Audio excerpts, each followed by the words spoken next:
Our young men and women in the military deserve better.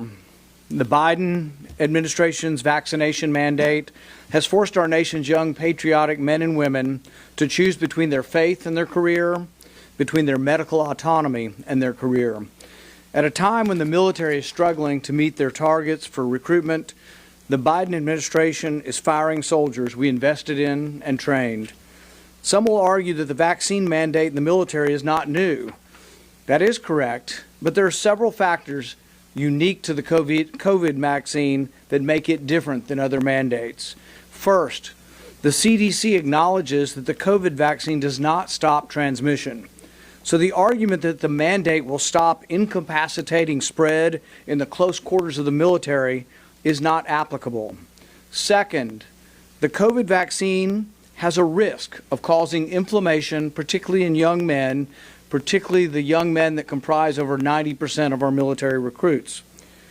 In addition, several scientific studies, including a very large one in Israel and another one by the CDC, have shown that a heightened risk of myocarditis for children and teenagers after taking a second COVID vaccine dose. Israel saw elevated rates of myocarditis after young men were vaccinated, particularly after the second dose. Because of this scientific evidence, European countries began restricting the vaccine for certain age groups. Germany, France, Denmark, Finland, and Sweden all limit their recommendations for vaccines for young people.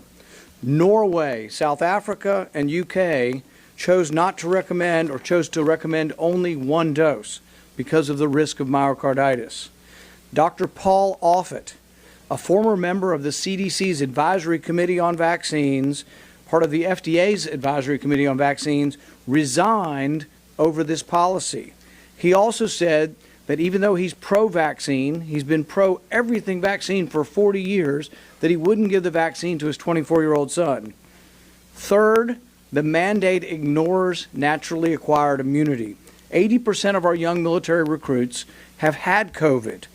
By compelling the young people to inject a vaccine into their bodies, they're accepting a risk of myocarditis. In fact, it is inadvisable to take a vaccine if you've recently had COVID. Even the CDC admits this. Our service members have spent their entire lives dedicated to protecting our country and making sacrifices to defend the Constitution. Congress should take action, and we're taking action today.